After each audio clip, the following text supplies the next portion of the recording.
नमस्कार। यदि आपको हमारे वीडियो पसंद आते हैं तो इनको ज़्यादा से ज़्यादा शेयर करें।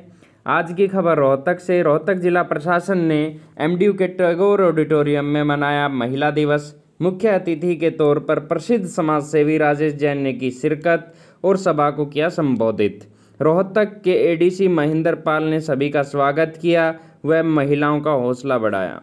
इस मौके पर महिलाओं और युवा लड़कियों को सम्मानित किया गया। आइए देखते हैं रिपोर्ट। आपकी अधिकारों की जो लड़ाई है, महिला अधिकारों की लड़ाई है, या जो दिवस आज हम मना रहे हैं, इसका इतिहास बहुत पुराना है। इस बात को शुरू में 1909 में उठाया गया था, जब पहली बार महिलाओं ने एकजुट होकर अपने अधिकारों के लिए सरकार से कोई मांग रखी थी। अब इस बात को 111 साल हो गए, 110 साल हो गए। कितनी लंबी लड़ाई है। उसके बाद 1911 में बात उठी। अल्टीमेटली दुनिया ने ये माना कि जो महिलाओं की मांग है या जो महिलाओं की डिमांड है वो बिल्कुल ठीक है, और अगर पुरुष और महिला कंधे से कंधा मिलाकर कार्य नहीं करेंगे तो हम दुनिया को शायद उस जगह नहीं ले जा पाएंगे, प्रोग्रेस नहीं कर पाएंगे जिसकी भी शायद इस विश्व को जरूरत है। और ये बात यूएन ने 1967 में मानी, और 1967 में आपका 8 मार्च का जो दिन है वो घोषित कर दिया कि ये दिन जो है हर साल अंतरराष्ट्रीय महिला दिवस के रूप में मनाया जाएगा। और आज आपकी इतनी बड़ी संख्या को देखकर मुझे लग रहा है कि जो मौका आपको मिला है, जो मांगे आपने उठा रखी है विश्व पटल पर और हिंदुस्तान के पटल पर, उनको पूरी करवाइए। और मेरी आज के इस अवसर पर अपने जो पुरुष साथी अधिकारी हैं, जो पुरुष हैं, उनसे भी एक गुजारिश है कि देखिए, जब तक हम अपने दिमाग से ये भेदभाव या ये मनभेद दूर नहीं करेंगे, जब तक दुनिया का भला नहीं होने वाला है। अगर महिलाओं को बराबर का अधिकार मिलता है या वो लेती हैं जिसकी कि वो पूरी अधिकारी हैं, तो इसमें जो पुरुष हैं उनका कुछ जाता नहीं है, उनके सम्मान में कोई कमी नहीं आती है, बल्कि एक दूसरे का अगर हम सम्मान करना सीखें तो इससे दोनों का ही सम्मान बढ़ेगा।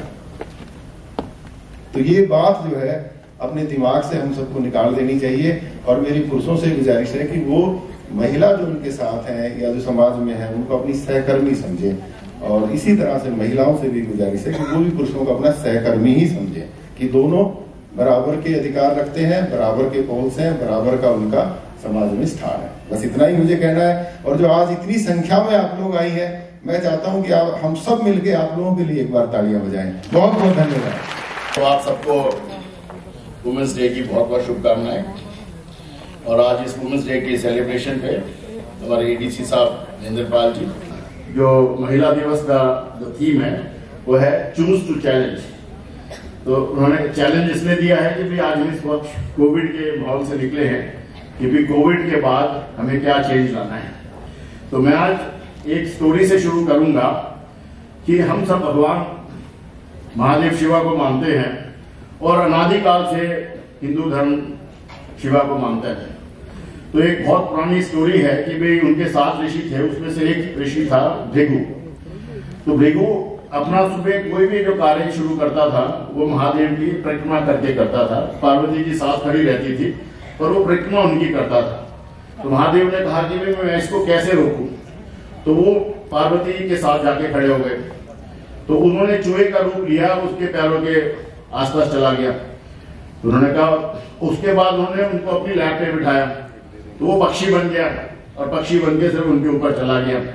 उसके बाद उन्होंने उनको अपने अंदर संभाल लिया, फिर वो चींटी बन के उनके तरफ चला गया। फिर उन्होंने योगा मुद्रा बनाई और उसके अंदर वो समा गई। तो उनके पास कोई वो नहीं बचा था कि भी वो दोनों की परिक्रमा करे। तो 10, 15, 20, 25 हजार सालों से जब भगवान ने कहा कि भी कोई फर्क नहीं है मनुष्य या औरत में, तो ये जो मेल डोमिनेशन सोसाइटी है उसने ये फर्क आने वाले हजारों वर्षों में क्रिएट कर दिया कि भाई हम ज्यादा औरत से ताकतवर है। तो आज के जमाने में पहले हो सकता है कि जब हम वॉर पे जाते थे तो मस्कुलर पावर रिक्वायर्ड थी, और आज उस मस्कुलर पावर को किसने रिप्लेस कर दिया? डिजिटल पावर ने। तो जो काम सिर्फ मस्कुलर पावर से हो सकता था वो आज हर, चाहे लड़की हो और चाहे आदमी हो, वो सब काम उसके हिसाब से हो सकता है। आज हमारा इंडियन का जो कॉन्स्टिट्यूशन है उसने शुरू से कोई डिफरेंशिएशन नहीं रखा है वुमेन्स राइट और मेंस राइट में। तो एक ही वर्ड की हमें बात करनी चाहिए, क्योंकि काफी टाइम से जब वुमेन्स डे होता है तो वुमेन्स की सशक्तिकरण की बात करते हैं। मैं कहता हूं हम सिर्फ ह्यूमन राइट की बात करें। आज सबसे जो इंपॉर्टेंट है वो आज ह्यूमन राइट की हम उसको बात करें कि भाई दोनों के पास सेम राइट्स है। आज हमारे मैन और वुमेन में भगवान ने एक छोटा सा बायोलॉजिकल डिफरेंस बनाया है कि भाई वो थोड़ा सा अंदर से डिफरेंस है, अदरवाइज तो क्या डिफरेंस है ये मैन और वुमेन में। तो अभी जैसे यहाँ भी पहले बोल रहे थे, नॉर्मली एक इंडियन फैमिली में रहता है कि बेटी को थोड़ा सा डिफरेंस वो करते हैं कि बेटी को बेटी की तरह से पालना है। मैं कहता हूँ क्यों पालना है, बेटी बेटी है, बेटा बेटा है। और बेटी में आज जो डिफरेंस आना है, चाहे बेटा हो, वो एजुकेशन से डिफरेंस आना है। तो एजुकेशन हम ये देखें कि भाई दोनों को बराबर मिले, सम्मान मिले, और जो बेटी बेटियों के फॉर्म में अच्छी लगती हैं। और आज हर वॉक में अगर आप देखेंगे, हरियाणा से तो आपकी कल्पना चावला भी रही है जो मून पे गई है, और नेचुरल वे में भगवान ने आज वुमेन को ऑलरेडी एक एक्स्ट्रा रिस्पॉन्सिबिलिटी दी है। हम सब आए कहां से? वुमेन के अंदर से। अगर वुमेन अगर हमें पैदा ही नहीं करेगी तो कौन आएगा कि।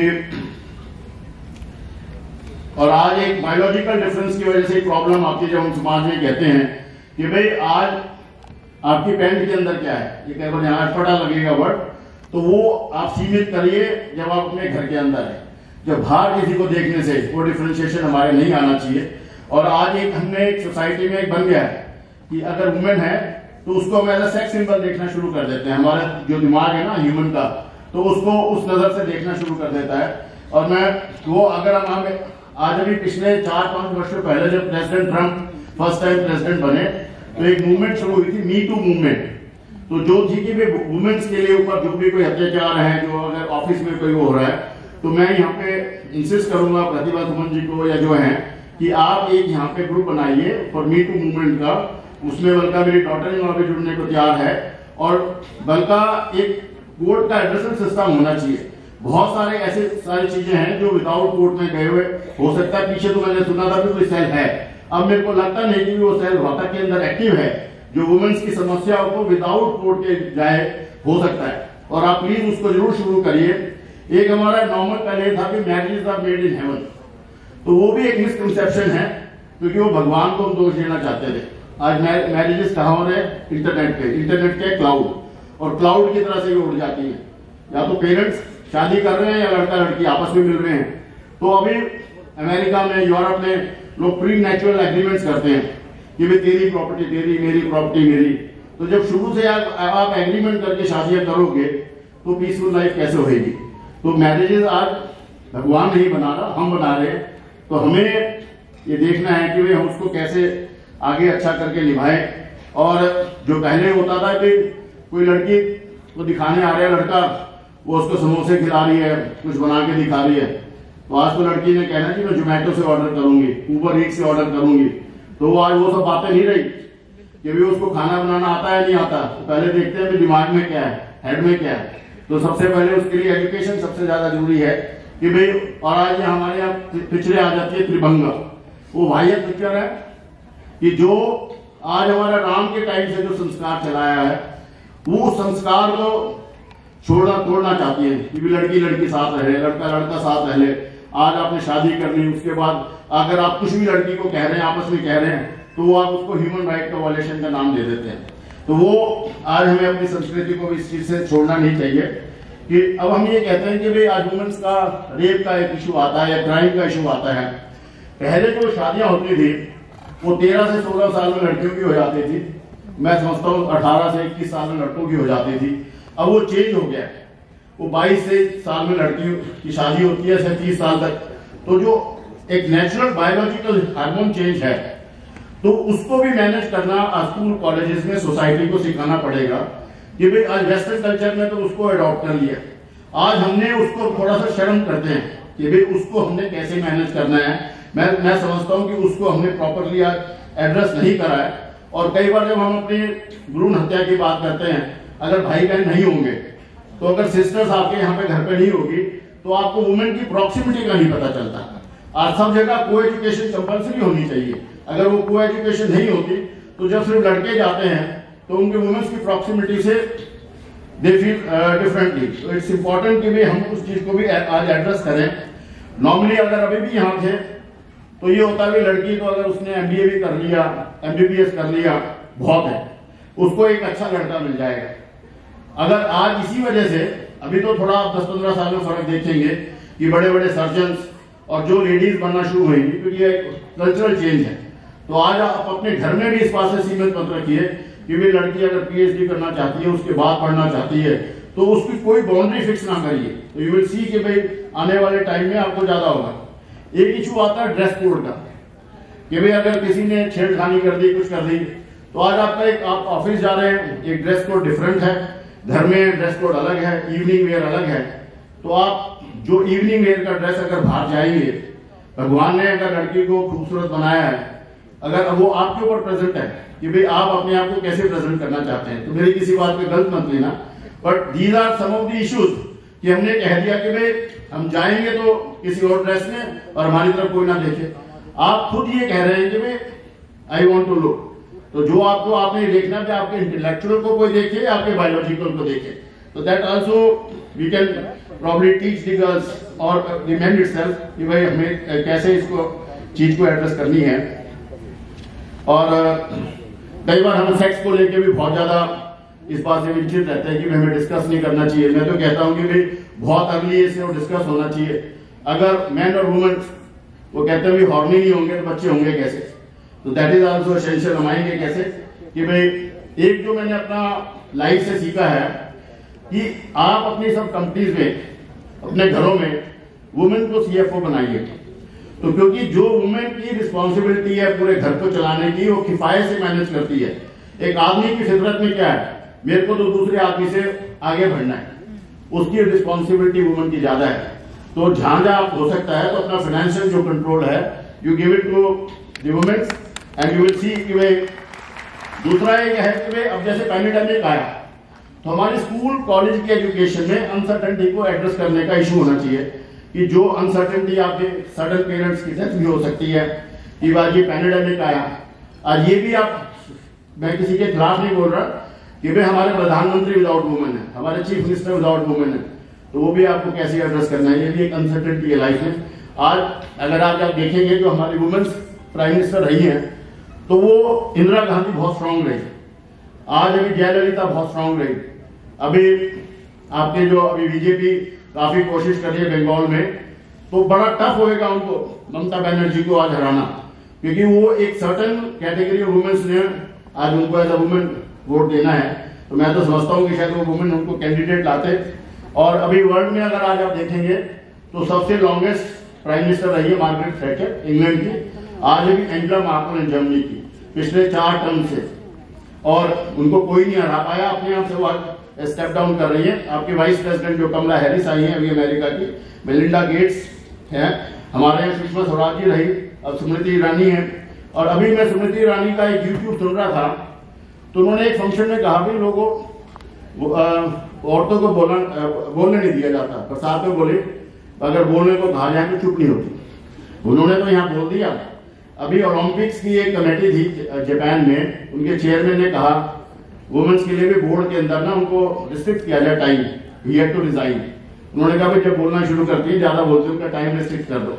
तो पर वो हमारा एक अपना माइंडसेट बना हुआ है कि भाई जिस उसमें हम कहते हैं।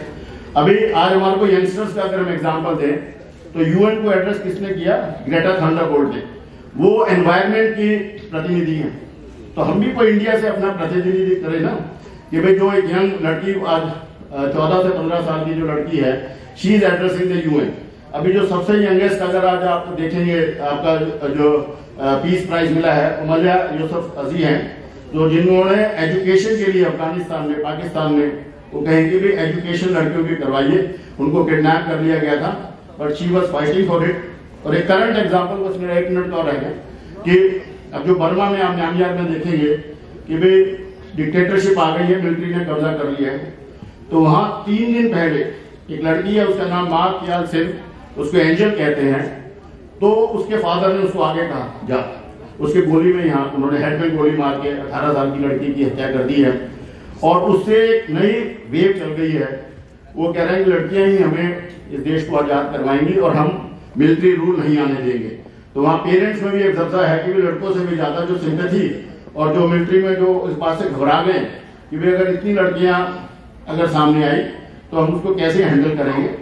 और हमारे अपने इस देश में तो आज जो वुमेन्स जितने भी हमारे गॉडेसेस हैं, दुर्गा है और सरस्वती हैं, लक्ष्मी हैं, वो ज्यादा पूजी हैं। जो जितना बड़ा दुर्गा का फेस्टिवल होता है मेरे ख्याल से लगता नहीं कि भी और किसी उसका भी होता है।